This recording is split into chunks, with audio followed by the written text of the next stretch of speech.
Astrology আসলে কি? চলেন একটু ব্যাখ্যা করি। এই আমাদের আশেপাশে অনেক কসমিক অবজেক্টস আছে, অথবা বাংলায় যদি বলি মহাজাগতিক বস্তু।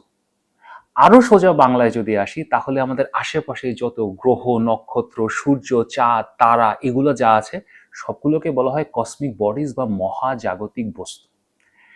এই মহাজাগতিক বস্তুগুলো আপনার জন্মের সময়, ধরেন আপনার জন্ম হয়েছিল 1990 সালের 1 জুন সকাল 9:25, তখন আকাশ একটা বিশেষ পজিশনে ছিল। ওই বিশেষ পজিশন থেকে আপনার জীবনকে তারা যেভাবে ইম্প্যাক্ট করে, এই স্টাডিটাই হলো অ্যাস্ট্রোলজি।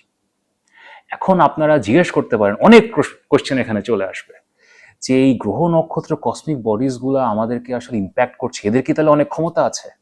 না, এদের কোনো ক্ষমতা নেই। সকল ক্ষমতা তার। তিনি আপনার জন্মের সময় আপনার লাইফকে ইম্প্যাক্ট করার জন্য গ্রহ নক্ষত্রগুলো ওই স্পেশাল পজিশনে রেখেছে, ওই বিশেষ জায়গায় রেখেছে, ওইখান থেকে তারা আপনার লাইফকে ইম্প্যাক্ট করছে। এখন আপনারা বলতে পারেন যে ভাই আসলে কি ইম্প্যাক্ট করে? মানে ওরা ওদের মতো আছে, আমি আমার মতো আছি, এভাবে চলতে পারে না? মানে ওরা কি আসলেই আমার জীবনকে ইম্প্যাক্ট করছে? আসলেই করছে। আপনি জোয়ার ভাটা দেখেন, জোয়ার ভাটা কিভাবে হয়? এই যে চাঁদ আমাদের পৃথিবীর কাছে চলে আসছে, জোয়ার হচ্ছে, আমাদের পৃথিবী থেকে দূরে চলে যাচ্ছে, ভাটা হচ্ছে। তো জোয়ার ভাটা যদি হতে পারে, এত বড় ঘটনা ঘটতে পারে, আপনার লাইফের উপর ইম্প্যাক্ট থাকবে না?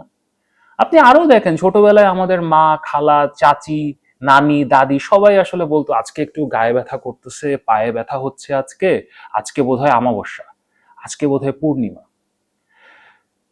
তো হ্যাঁ, তাদের ইম্প্যাক্ট তো আছে। এই ইম্প্যাক্টকে যুক্তি, বিজ্ঞান, ম্যাথমেটিক্স, ডাটা অ্যানালিটিক্স এগুলোর মধ্যে দিয়ে অ্যানালাইজ করা যে শাস্ত্র, যে জ্ঞান, যে বিদ্যা, সেটাই হলো অ্যাস্ট্রোলজি।